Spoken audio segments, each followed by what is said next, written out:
Good morning, everyone. Wherever you are, thank you for joining me. Thank you for sharing. Thank you for your comments. All the comments are very, very important, and they are all welcome. So there is nothing wrong. There is nothing right because NUP, we say we are going to a new Uganda, and if we want a new Uganda, it means we are not going to be like Museveni. We are not going to be like Muhoozi. We are not going to be like NRM. When you speak, all the words are going to be taken in a good context. So we are not going to put anybody down. Whatever you say, is very important to me and to everybody and to all Ugandans. So as we wait, Bannayuganda mwebale okulaba okugabanya okuwaayo ebirowoozo byammwe n'ebiteeso byammwe. Tewali kibi ffe tugamba tugenda kuva mu kutufuga okw'obumbula tudde mu kufuga okw'obuntu. Kati buli kyoyogera kyonna tewaliiwo kibi, tewaliiwo kirungi. Tukkiriza freedom of speech, tukkiriza independent mind, tukkiriza abantu okubeera nga mulina ebirowoozo byammwe bye mubeera mulina, naye ekisinga obukulu kubigaayaako. Kaakati olwaleero ngenda kwogera ku bintu ebize bibeerawo mu wiiki, naye okusingira ddala obubaka buno mbadde njagala buli muntu abutwale nga bukulu nnyo gye muli. Bugenda kumala 30 seconds. Bagenda bakuba tiyagasi, bagenda tukuba tiyagasi, bajja tusindirira amasasi, bajja tusiba makomera. Naye nga bwe gwali ku Gaddafi, nga bwe gwali ku Mugabe, nga bwe gwali ku Blaise Compaoré, nga bwe gwabadde ku Omar el-Bashir, njagala obakakasa nti bwe gugenda okubeera ne wano mu Uganda. Morning, everybody. Morning, everybody. Thank you. Pam Kawa, if you are there, I want the headlines on, please. Just keep them running. Morning, everybody. Demikis, as always. Thank you for joining me. Thank you for sharing. So today, I'm here to talk about the moods after the speech of nation was given. Obviously, it was marvelous speech, State of Nation from NUP. It was embarrassment from NRM. They are nursing wounds. For us, we have got joy. So that tells you NUP has got answers. Whether you like it or not, we have demonstrated it to Uganda, to the whole world, that NUP, we have got answers, which NRM, they don't have. So what do we need as NUP? The mood was somber. There was realization from the people to know this was the final nail coffin, the final nail in the coffin, that NRM has got nothing to offer. NRM is not a government. NRM is somebody's property. NRM government is not about governing Uganda. According to what? There is no service delivery, because Museveni did not mention anything to do with these social services. We are talking about delivery of services that mind, that sticking point to ordinary person. Because you can talk about all these aeroplane, extravagant, wherever. It doesn't matter. Wherever you are in the whole world, the social issues, they don't change. Education, health, job creation, housing, transportation. That is what everybody needs. You can be rich, you can be poor, but however, if you have access to all those social services, you are on level par. You have got somewhere where to start. Whoever somebody is rich, it's none of anybody's business. So there was nothing. So the mood was somber. I looked at Ugandans, they ran out of words. But whoever wrote the speech, that state of nation from 7, we will know that person very soon, and that person will be accountable. Because when Museveni stands in Uganda as a ruler, as head of Uganda, is accountable to everybody. So everybody, as we stand, we know we have a problem. We know we have gone through a lot. We need to listen to these people when they speak. Because regardless what you want, a dictator is going to carry on as if nothing matters to anybody. But those things, they affect you, you like it or not. So what are we trying, what am I trying to say? That the state of nation from 70 was awful. The state of nation from our president-elect Kyagulanyi was marvelous. The difference that the man, the ruler, the dictator is in charge of our country. So the state of nation he made, it's very, very important to us to make sense of that and to relate how things are going on the ground, because he's into power. But we have got the ideas, NUP. We have got the answers. So this man is in charge. He can tell Matia Kasaja, I need all the money. He can tell IGP, kill everybody. He can tell UPDF, kill everybody. So you can see, he can say, don't give money to Minister of Health. Export Ugandans to Arab countries. He can make conditions being as bad as it is for all citizens to obey to him and beg him. So what do? That is what is my main point. Bannayuganda tubirabye enjogera tukibulidde, baayogedde bakoze batya.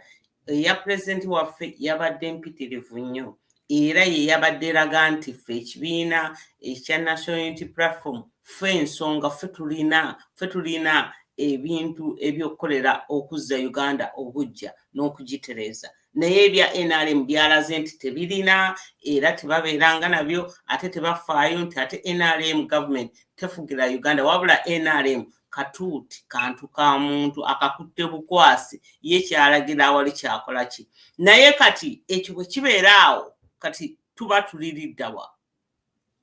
Kye tulina okumanya, kye njagala okwogerako baliiramu, kye tulina okumanya nti tulina ebirowoozo ebirungi, tulina ebiteeso ebirungi, tulina abantu abasobola obituukiriza, naye tetuli wali. Bwe tubeeranga tutudde mu takisi, tetuli wali omugoba wa takisi waatudde agivuga, naye waliwo omuntu ono akutte ku mapeesa gano aganyiga akola atya, ye muntu oyo gwe twagala okugyawo. Kati twagala okumuggyawo tusookerewa. Bangi mugenda gamba kunga, bangi mugenda gamba kiki. Nedda, waliwo obumulumulu bwe twetaaga okutereeza mu ffe, bwe twetaaga okutereeza mu bwongo waffe, bwe twetaaga okutereeza mu bwangu ddala, bwe twetaaga okutereeza ne tutuukirira abantu bonna. So he is in the power, he's in charge. You have got the best ideas, best manifesto, you have got the best people, the approach, the leaders, but he is in charge. What do? You're gonna tell me Kunga? You're gonna tell me overthrow him? Yes, those are perfect answers. But there is these little things that we need to eradicate, that we need to eliminate within our camp, that we need to act as soon as possible. We need to realize we are in waiting to take over the government. We are in waiting, we are in a position, but we need to demonstrate more and more and more. My caption today for this program was about our president receiving legislative agenda from the leader of opposition. That is one. We have to show, and we have demonstrated how legally, by law, we are going to rule Uganda by those 17 points in the legislative agenda. We ourselves, we need to be that we are going to win over other people to join us. Unity, we need it. If we need unity, it's not going to come as a cup of tea, as a package. We need to work over our socks. We need to ignore all these points that we see. Oh, so and so came from DP, so and so, yeah, so and as long as these people they still say NUP, we should stick with them. But our aim should be to go out and fish other people outside there. I can speak on that point the whole day, but it's not going to help. What we have to know is to accommodate everybody, because I said to you people, I want everybody to wake up and you say national for the whole country, unity together, platform on the same level. Buli woozuuka njagala obeere ng'oyogera ekigambo ekyo ekya national unity platform nti national tuli ku Uganda yonna, unity tuli mbwegassi, platform tuli ku ddaala limu. Tulina okubeera mu bwangu. Bino bye tugamba gundi yali agundi akola atya gundi, tetukyalina time. Obudde budduka bugenda. Oli munnaffe eyayaba, oli munnaffe eyazze n'abulira ensi n'atabeerako na kyagigamba, ategeka okutuleetera omutabani. Oli munnaffe ye agamba nti ye teyazaalibwa Uganda naye Katonda yamuleeta bulesi Uganda, ategeka okutusiba abantu abalala. Ali mu mateeka, mu ssemateeka waffe gw'azannyirako. Nabagambako ekintu kiyitibwa nti tulina okuyiga okukwataganyanga ebintu owantu owamu. We need to multitask. If you are going after all these people, jokers like Gashumba, fine. But we have to look at these important points. We have to look at how we can show, how we can demonstrate. We need to widen up to show, like we are having women leaders election coming. What you gonna do? What do we need to be doing? Women leaders in the constitution is there. Women, we are being described as vulnerable person. Our NUP manifesto says they are going to elevate women. Our NUP manifesto says gender inequality, they're going to make it equal, not inequality, not like we have in Uganda, the gap, the gender inequality in Uganda, that men they are superior, women they are lower. No, but NUP says they are going to appoint all women in position of power as long as they have got qualification. And those who don't have qualification, they are going to be improved, they will be monitored, they will be mentored to become leaders. And as we stand, NUP stands, has demonstrated that. Mama Zedriga, my friend, she's a deputy. Mugisha of West, she's a deputy in West. Aisha Kabanda is there. We have Sarah Muonge is our administrator. Not so many people, they know her. We have got Nusfa, get well soon. She's a counselor.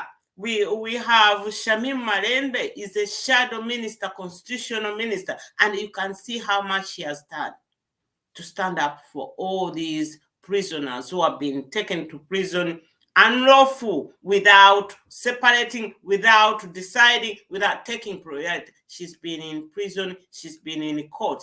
And I pray for you, get well soon as well, Shamim Malende. We have always to acknowledge all these people that who are unsung. At this moment, we need everybody on board. We shall need everybody on board. And our journey continues because we are calling ourselves Ugandan Pia. If we are calling ourselves Ugandan Pia, we must be different from NRM. NRM has wiped anything to do with our constitution in a way that if anything stands in their place, they are going to amend that article. So we, NUP, we have to respect our constitution. Even if they are ripping it apart, our constitution is still so good. read the principles of the Constitution, you're gonna find that we can start there to build our country and transform our country without ripping our Constitution. The only thing we have to put back is to reinstate the term limits as soon as possible, and that is in our manifesto proposal. So because of that, we need to align our ideas. We need to look at our Constitution. What does it say? What does it tell us? How are we going to govern the country? Are we going to govern the country as people who are angry, as people who are aggrieved, as people who are divided? The answer is no. Because our Constitution, it stipulates very well, once somebody is sworn in as a president, must be for everybody, not for a few. Not like what Museveni says, mwalonda bubi, mwalonda bubi, temujja kufuna nguudo, temujja kufuna bintu by'emunene. Ebintu ebyo tulina okubyegendereza. Tusemberera entebe mu ntebe, buli muntu yenna atutunuulidde. Naye tugenda kubeera nti tugenda mu Uganda empya. Uganda empya eno gye tugendamu, tugenda kiki kye tugenda okukola ekyawukana ku bannaffe bano abatujju, ku bannaffe bano abatafaayo mu kunsi, ku bannaffe bano abeegaggawazizza. Tulina okubeera nga tujulira ssemateeka. Tulina okulonda kw'abakyala okujja.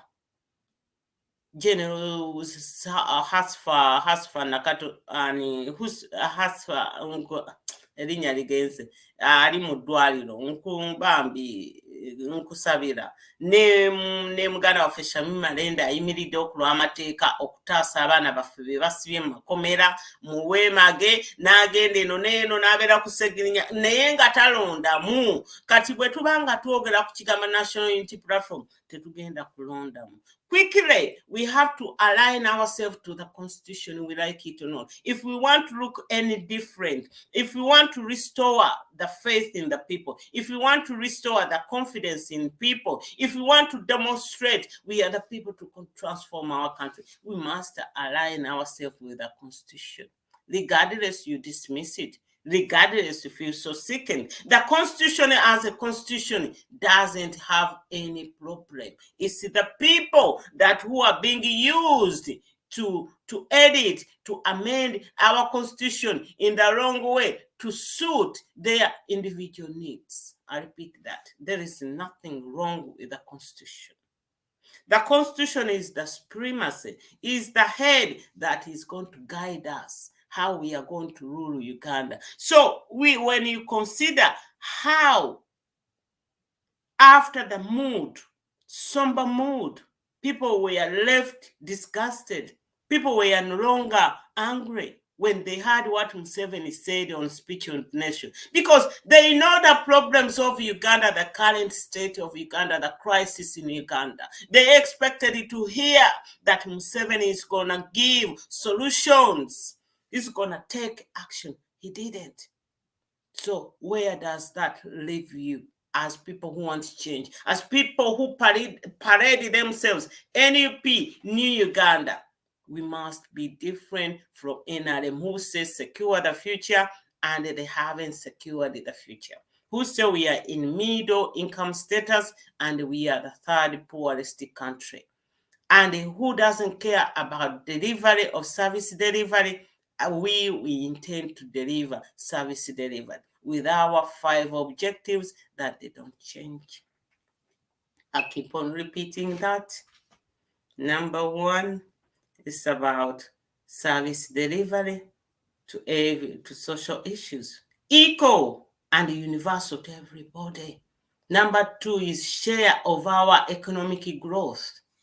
There is no reason we are having a budget of 48.1 trillion when we are in debt.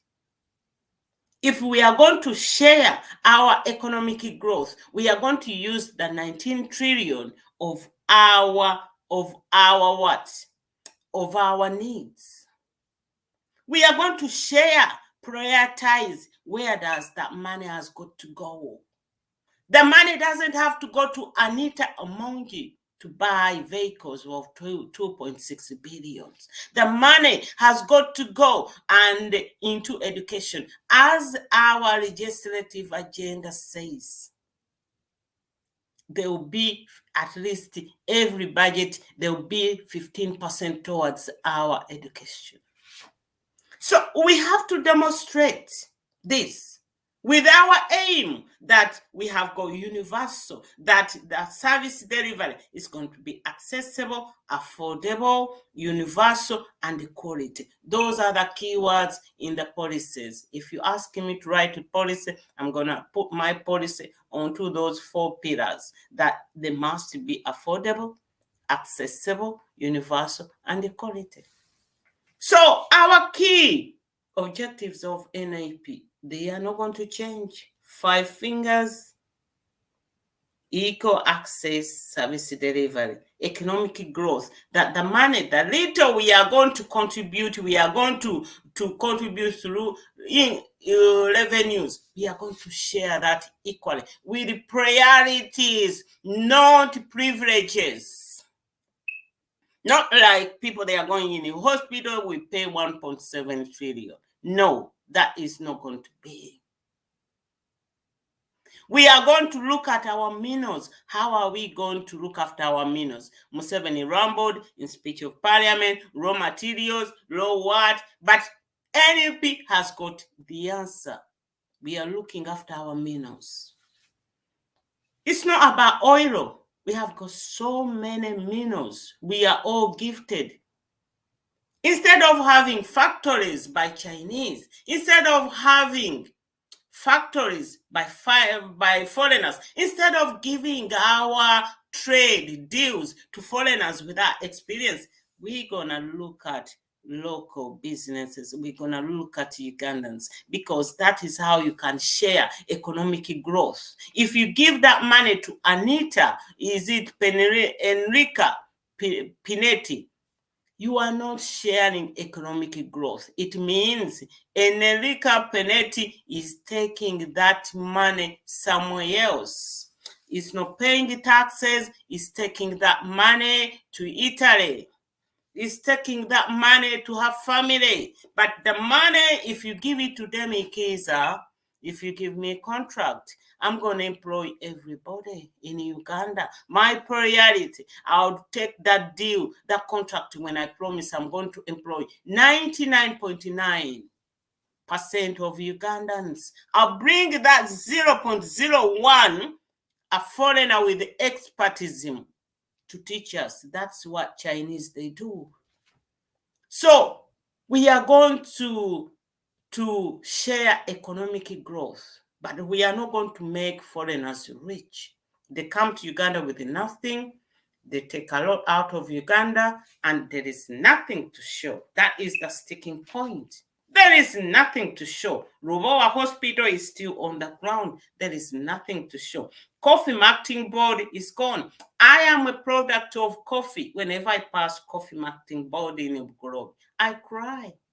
Because whatever I have achieved, whatever my family gained, is because of coffee.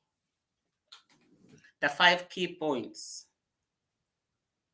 And then we talk about minerals, then we talk about international. Thank you, Salimuna Uganda. Thank you, everybody, for saying we can share. Thank you, everybody. Yes, share the message, please. For me, I like any comment. I'll be back on comment tomorrow on Facebook. So, Ugandans, we need to move faster. We need the word unity that we are going to join. Mu Luganda bangamba mbeddemu mu Luganda. Kati bwe tuba tutunuulira ensonga zaffe 5 tezaawukana, tugamba tugenda okuleeta ebintu, tugabanye abantu bafune ebintu bye balina okufuna, naye ebintu ebyo bigenda kubeera nga basobola okubifuna. Omuntu talina kuva Lusaka lwa Mmese n'agenda e Kampala. Bigenda kubeera nga bya ssente, ng'omuntu obisobola. Kati omugagga waali yasobola amafuta. Naye twagala ebintu Lusaka lwa Mmese wabeereyo shopping center, ng'omuntu talina kugenda Kaliisizo, talina kugenda Kyotera. Twagala ab'e Kabaale tubeerenga nabo ebintu gyebiri naye ng'ebintu ebyo ebibatuukako birina ennyingo nnya nti bisoboka asobola okubituukako tatambula ngendo ate ebintu birungi ate ebintu bifaanana kati ow'eggulu ekyo kiba kitegeeza nti Uganda egenda kubeera wamu ow'eggulu bw'aba ng'afuna ekintu kye kimu katugeze ng'oba kiri ku percentage 80 Lusaka Lwamese 80 Kabale 80 Kasese 80 kiba kitegeeza universal nti kiri kye kimu tetugenda kwawula bintu bino ennyingo zaffe ze twogerako titugenda kugabana ku bugagga bw'ensi we tutuuse tulaba pate zigenda mu nsi zidde eno bo be balina ssente we tutuuse tulaba ng'omuntu ayogerera omukulu speak of the parliament ne munna amudiridde beegabanyisa emmotoka ziri mu buwumbi 26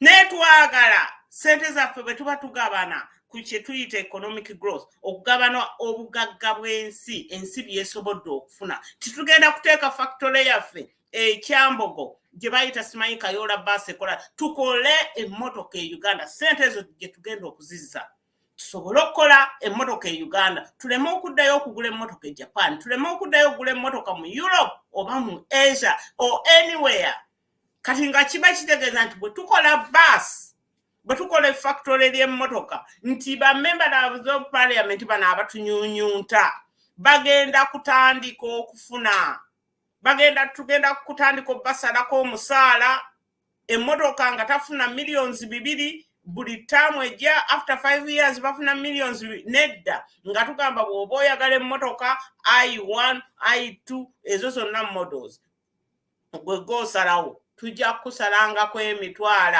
5 oba 2 okuva ku musalago gwa parliament awo nga tujjawo obunyunyunsi awo nno nzija NUP muwulira bwerina ansa ate bino byonna bisoboka Kayoola bus eyo factory gye tugenda okukola tulina Kayoola tetegeeza nti omanyi okukola emmotoka erina ingredients nyingi nnyo ezigifuula emmotoka tugenda kukola factory ekola emipiira abaana baffe gye bali technical crafts gye bali all these technical institutions they've got all these students graduates nga balina all this knowledge to run a factory it's not because we cannot it's a problem as Bobby Wine says we have got 30 leaders.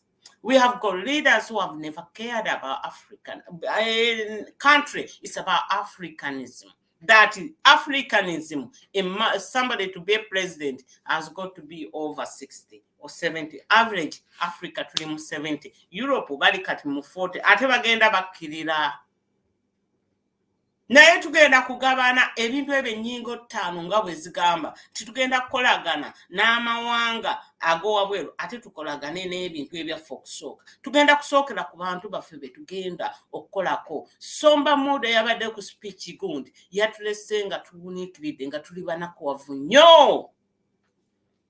banakuwavu nnyo netwebuuza Uganda twakola ki netwebuuza Uganda twabaki netwebuuza Uganda kiki otuwa abakulembeze nga bano kiki otuwa abantu abatazaalibwa Uganda ne bajja ne batufuga ate nga ffe abaana abaffe tujjudde tuli loaded up bw'otugamba nti tulina 45 abaana abali wansi w'emyaka okuva ku 1 mpaka 15 bali 50%.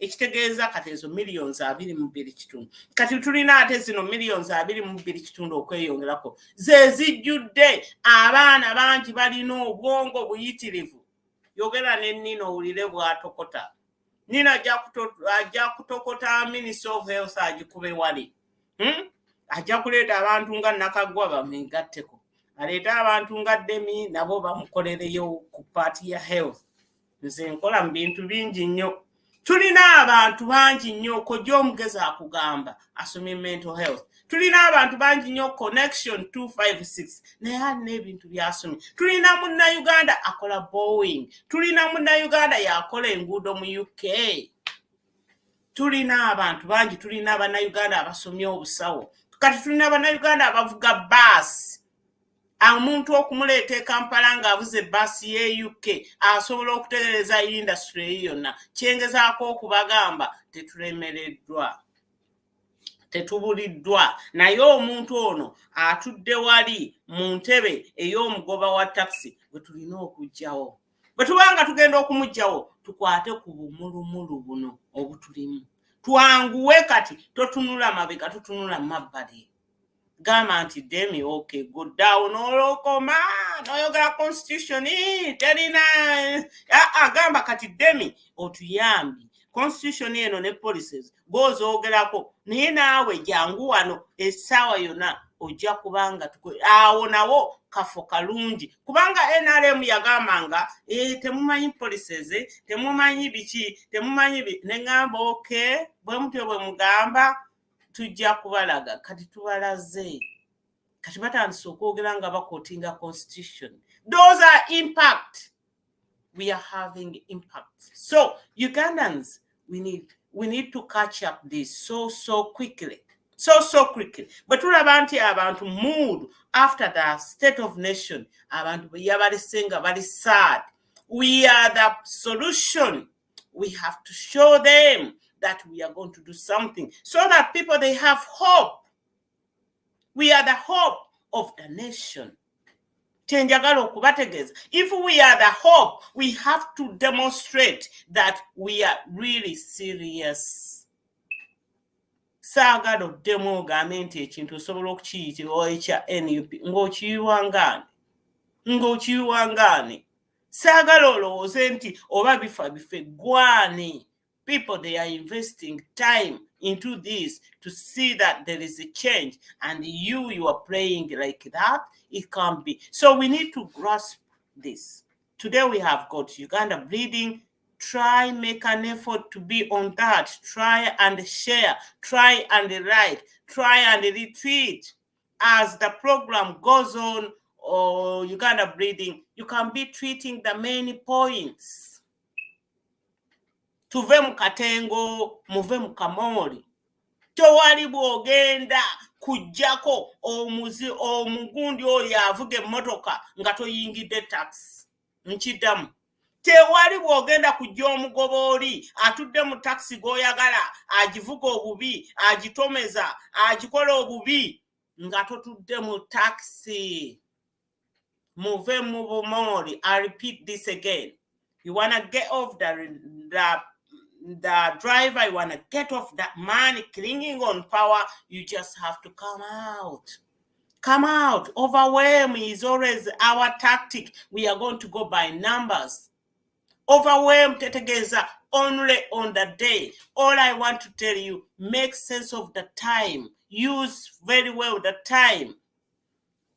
Every time matters. Any single second that goes matters. So we have to make, when we talk about overwhelm, it's not on that moment of Kunga to March 2020. It's now. Overwhelm them. Come out of your hide position. Show up your face. How are you going to get rid of that man driving the taxi when you are not getting in the taxi? Get in the taxi, grab him, say you are not moving the vehicle. You are not going anywhere. We need to change our mindset. How we see things, how we talk. We need to encourage and motivate and win over other people. And let us get used to other people.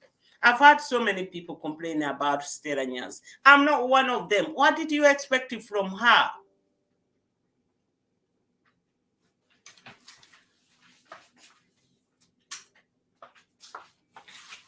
Sorry, what do you expect from her?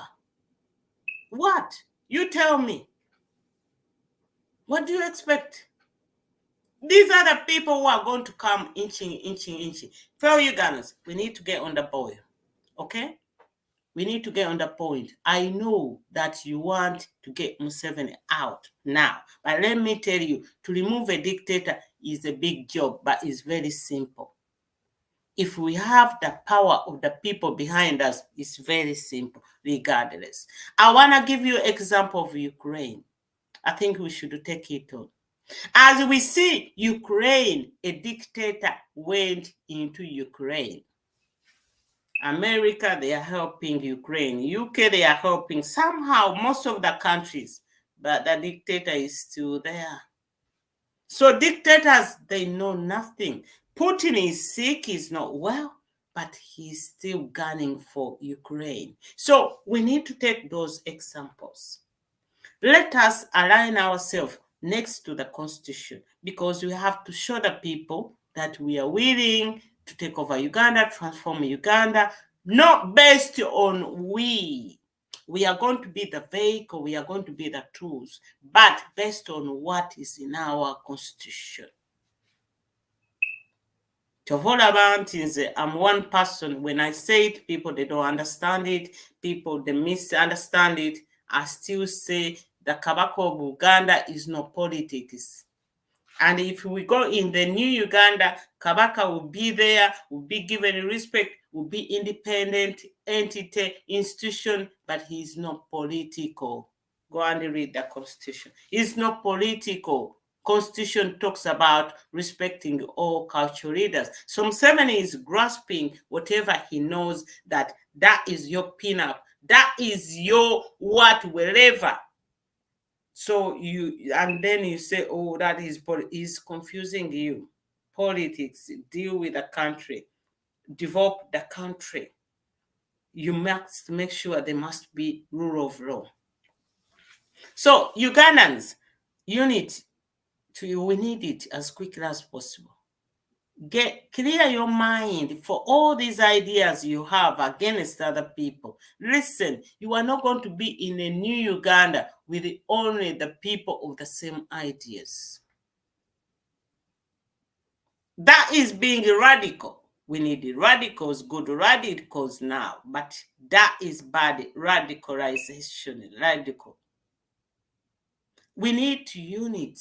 We need to think about how are we going to win other people. We need to get everybody on board. The moment for Kunga is coming, but who is going to go Kunga?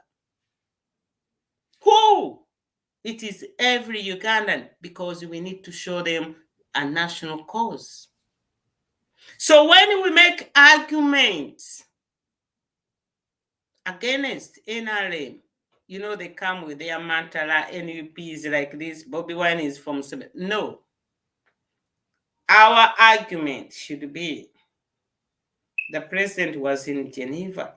He gave the whole world 4 conditions. Are they political or not political?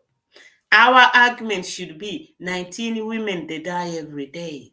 Should those women die every day? The answer is no. We have got women election. What are the duties of a woman?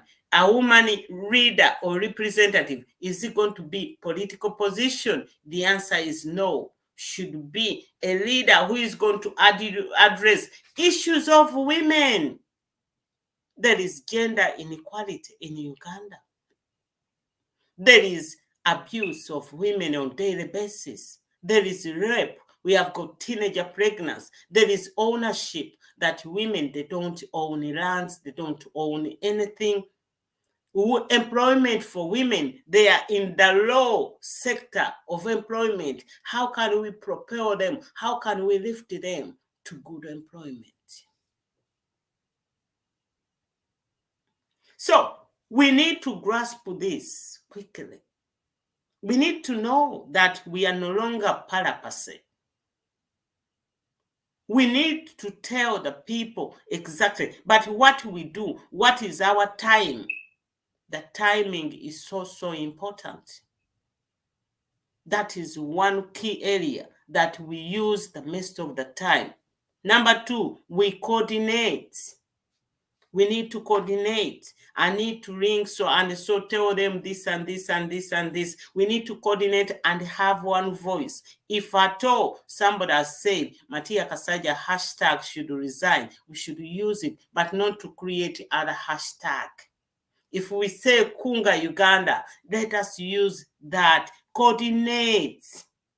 Let us be obedient, that we obey our leaders, we obey the people who come and speak on part of change. We need support for each other. That is very important. This is why we can see people, they are fighting, people, they are frustrated. We need to support each other. We need resources. Most people, that is where you start. We need the resources. We need the money, we need the gadgets. We need the tools to use. All these financial needs, that is where people, they think, no, we shouldn't be like that. And we need volunteers among us. These are key points that we need to get on the board right now. We need the finance, yes. Other people, they will be very happy. I want to be counselor, I want to be leader, I want to be in charge of money, I'm going to be. No! We need money to do whatever we're going to do, because the person we are against is stealing the national money. They are printing their own money. They are doing whatever they can. So we need the money. We need to evaluate.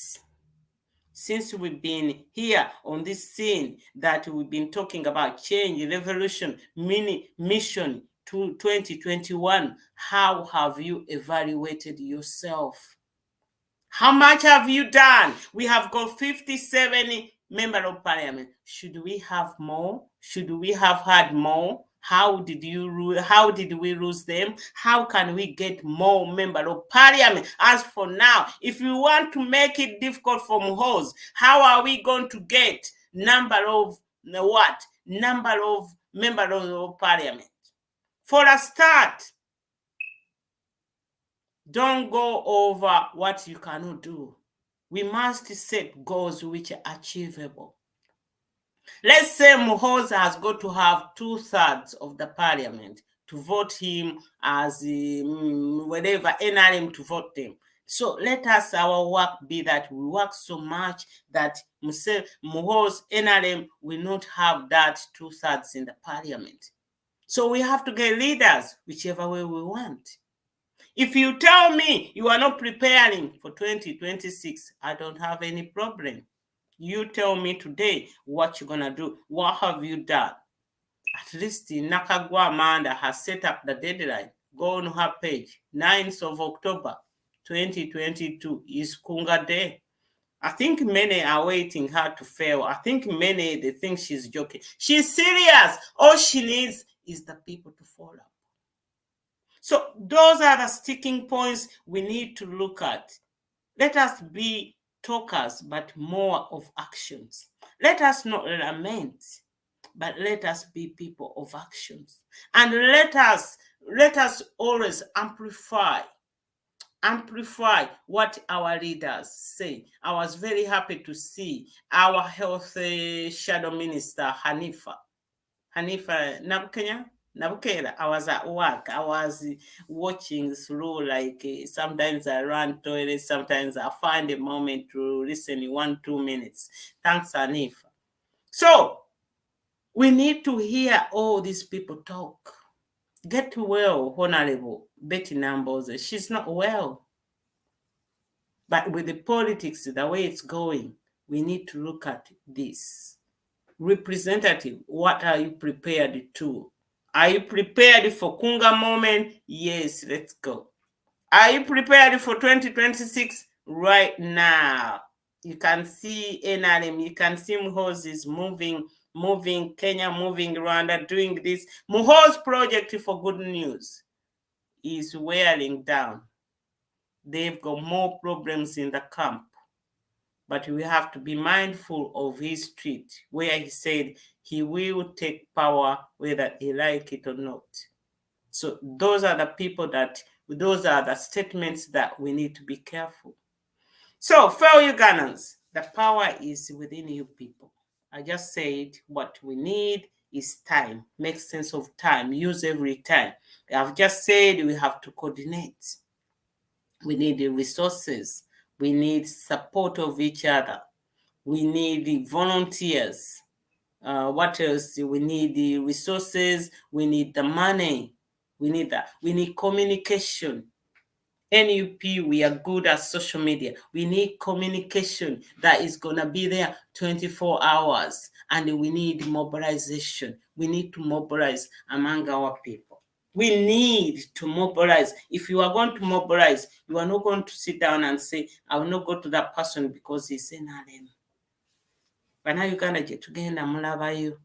Naye bwe tubanga twagala ffe tulina ansa omuntu oli okumugoba ffe ffennyini twetunuulire tukoleyo ebintu bino. Ekigambo obudde kintu kikulu nnyo. Nze kitange yankuza nga ŋŋamba nti obudde ze ssente. Kati ekiseera kino tulina okumanya biki bye tukwata ku sipiidi bye tugenda nabyo ne tuva mu mbiri palapase ne tuva okuluyomba ne tuva okukola. Tulina okusaba baseggirinya. Tulina okubasaba naawo. Tulina okubeera nga twesupportinga nga twewanirira. Tulina okucoordinatinga nga tukwatagana nga tugenda nga tubeera nga tukwatagana. Tulina twetaaga ebintu ebyokukozesa. Twetaaga ffe ffennyini ebintu ki bye tugenda okukozesa, amasimu, devices, biki byonna. Twetaaga abeetaddewo ba volunteers. Omuntu eyeewaddeyo. Tolina kubeera volunteer mu kintu kye wasomerera. Bw'obeera professor osobola n'okugamba nze nja okukiliininga toilet. Kye bategeeza volunteer. Tojja sisobola kujja ne nkuganze nze ngadde mi volunteer naye nzize njagala police njagala ki. Yes, nzimanyi, no problem. But nyinza okujja ne nkuganze mpooga okulongoosa toilet nze nja okugaba abukad nze nja okugamba abantu bwowo okugenda nze nja okola ku first aid. Volunteer tubeere n'omutima ogw'okwewaayo nga ffe twekolera ebintu. Kubanga kati NRM kyekoze kati mulaba muhoozi kyaliko ayagulawo ttiimu bagende nga bagula abantu. Ffe tetujja kugula, yenjawulo gye tulina. Ffe tetujja kugula naye tukuliisa ekigambo nti ffe abalina enkyukakyuka n'entegeka ennungi. Naye entegeka eno tugireeta lwakuba ggwe so si lwa kibiina kya NUP. Naye entegeka eyo tugitwala mu bantu lwa ntegeka y'abantu baabwe. Kubanga bwe tubeera n'amalwaliro amalungi ate omuntu wa bulijjo anaakaaba ki? Amasomero amalungi abaana bajja kusoma. Emirimu abaana baffe tebagenda genda Buwarabu. Amayumba amalungi abantu bajja kusula bulungi baleme okwetakula enkukutwala baaniita mbu yagenda Kamwokya agenze kugira biku. Bedbug minister Anita. Then tubeere n'enguudo ennungi ng'amatooke gaffe gavaayo Lusaka lwa Mmese. Nga nsobola okulitunda omuntu asobola okuva e Kampala najja n'aligula e Lusaka lwa Mmese ku 15 naye kati nditunda siringi 5. Byebyo ebintu ebikwatagana. Kati bwe tubanga tugiraze ensonga ezo zisobodde okuzoogera bulungi mu Luganda ze tulina okukola. We have to get on the board. Twagala tetwagala. Bannayuganda bannange nze mbaagala nnyo. Mwenna mwebale tusabire baganda baffe abali mu malwaliro. Tusabire obubenje buyitiridde abantu 21 bafa ate kati nno basingawo. Waliwo n'emmotoka gyendabye yabadde egenda wali ku parliament. Yonna yaweddewo. Abantu abafa bangi nnyo. Ate ng'ebintu ebyo bibatta tusobola obbiziyiza. Kyekintu ekisingira ddala okunnuma. Kati tugoberere nnyo abakulembeze baffe gye bali bagenda batambula. Gwe tolowooza nti abantu bye bakola si birungi. Don't underestimate. Ekikulu nti abantu bali screwed in one area nti kino kye tulina okukola. Nedda. Abantu kati ndabye abakulembeze bagenze, ndabye leader of opposition yagenze n'alaba maama wa Kawuma. Eyo n'oba ogonza NRM by'ebintu bino byegenda ekola ya parish model. Nagamba okujoogerako sinaba kudda kujoogerako. Naye Matiya Kasajja ajja agenda kusoma embalirira ya gavumenti enfulumya n'ennyingiza agenda kugisoma nga 14. Temwerabira. Agenda kugisoma olwokubiri olujja. Temwerabira. People don't forget reading the national budget, whether it concerns you. Simanyi lwaki ogaa nti it doesn't concern you ng'ate oyagala nkyukakyuka. Nze nkuwa nti enkyukakyuka nga tombuuliddepo ebya ssente. Tombuulidde enjawulo gy'ogenda kukola. Tombuulidde ebizibu oli byakoze. Nze nkuwe obukulembeze odde mu nsobi ze ezimu. Tekisoboka. I think we are limiting ourselves and we shouldn't do. kati ng'omwami oli Tugule yayogedde ekintu ekirungi nti ye tawuliriza Museveni naye akola text. Kati nange kye nakola olw'okuba nagiwulira eya Museveni live nenjiwulira nagenze ku Daily Monitor nga yagiteekayo eri mu text. Genda ogiggyeyo mu text osobole okugiteekawo gw'osobole okugisomako. Nga nze bwe mbeerayo, nze buli kaseera mbeera mu constitution yange wano eya NUP manifesto eyaki byonna byembeeramu. Bannange Empire Online nsanyusa okulaba mugirabe eno constitution yange yiino nze sigivaako ebeera wano mu kasimu kange. Ebya Museveni byayogedde mpirina gye nziruka ne ngenda ku speed nendaba yayogedde ku kino ekintu gye mbakwatira. Naye tugende maaso gye tugenda wakambwe naye wangu bwe tubeera ne people power ne tubeera n'amaanyi g'abantu. Nengamba Empire Online is behind me. Hey, tosobola kunkwatako. Nkubuli bw'onkwatako Empire Line ng'ateekayo akalango Demi bamukutte. Nga katambula. Tulina okulowooza ebintu bino twagala tetwagala. Emikutu tugirina, amaanyi g'abantu tugalina, abantu tubalina. Tulowooze nnyo ku tactic number 1 egenda kubeera overwhelm. Mwawulidde Museveni ng'agamba nti yasala bano simanyi bw'abayita ekigambo nkyerabidde nakiwandiika. Yabasala okuva ku 10,000 kati bali 47,000. Bannayuganda abo tetusobola kuba overwhelming.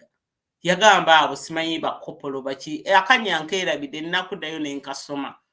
Numbers tugirina. Poliisi bali 60,000. Bali 40,000.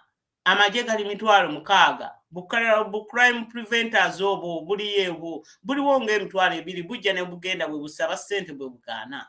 Kaakati twekwatirire ddala era tugendere ddala mu maaso. Gye tugenda maybe tetulabayo naye ate tusseemu abakulu baffe ekitiibwa tubawe nnyo tubasseemu obwesigwa nti ate bo gye bagenda balabayo ate ffe tetulabayo. Mujjukire Bobi Wine abagamba nti singa mulaba ye kyalaba, singa mulaba ye kyalaba. Kati ye Katonda yamuteekawo ye alina kyalaba ffe tetukiraba. Tukkirize tubikwase Kyagulanyi naye ekiseera kigenda kutuuka.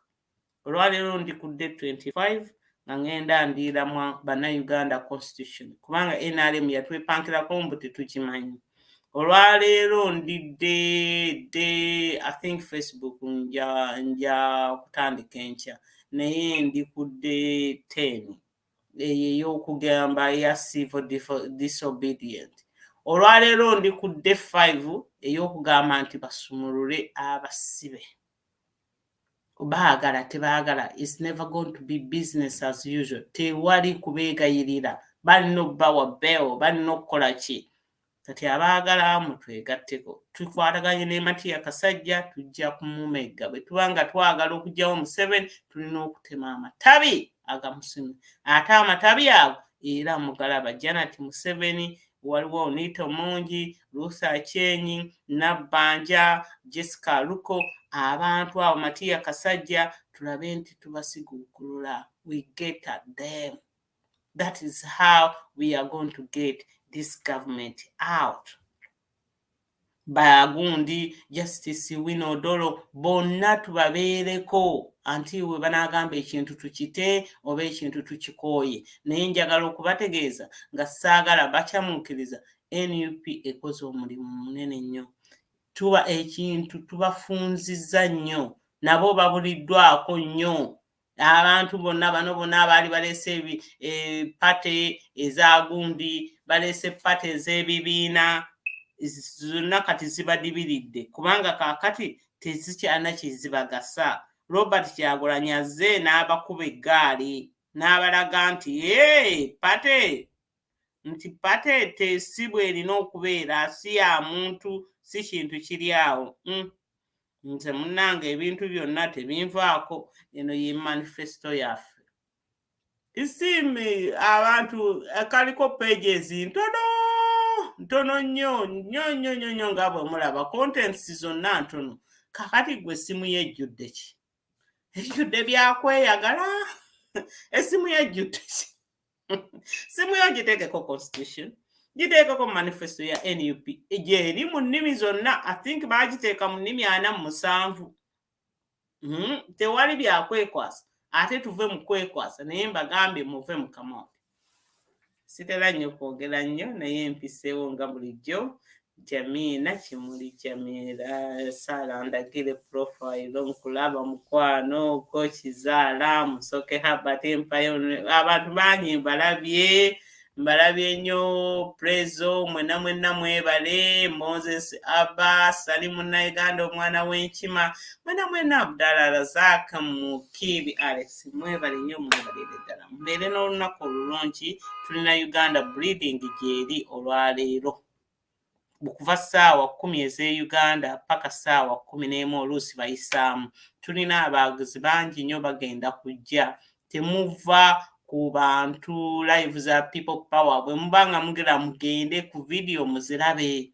Aho osobola okuva ku kalakata. Naye tulina ne Tessa n'ensi yo ndowooza ate oba ewedde ku BBC watera okubeerayo aba NUP. Tugoberere omwogezi waffe gy'abeera Waiswa Mufumbira. Tugoberere Lutamaguze ebintu by'ayogera. Oba ali ku channel kiggwe genda owulirize, naye bw'otuuka wali waayo ekirowoozo kyo. Waayo ekirowoozo kyo kiwandiikewo. Oba baakubba kiwandiikewo. Oba abasibe babate kiwandiikewo. Tulina okumanya amaanyi agali mu peeni. Kati wano Museveni takyasobola tuwangula. Ne Muhoozi takyasobola tutiisatiisa. Ne bw'anaakola atya tetujja kuvaawo. Tugenda kufiira awo. Njagala okubategeeza tewali atagenda kufa. Bw'oba ng'otya okufa toyogera ku ddembe.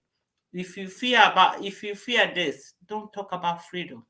That is the sticking point. Don't talk about freedom if you fear death. That is how we're gonna go down. Ate tewali atagenda kufa. Mwamulowooza abaafa baapapa oba baagalayo? Tebaagalayo. Fenna tugenda naye tugendera ki? Twansi yaffe Uganda. Mbaagala nnyo. People power, our power, NUP everywhere, NUP salute.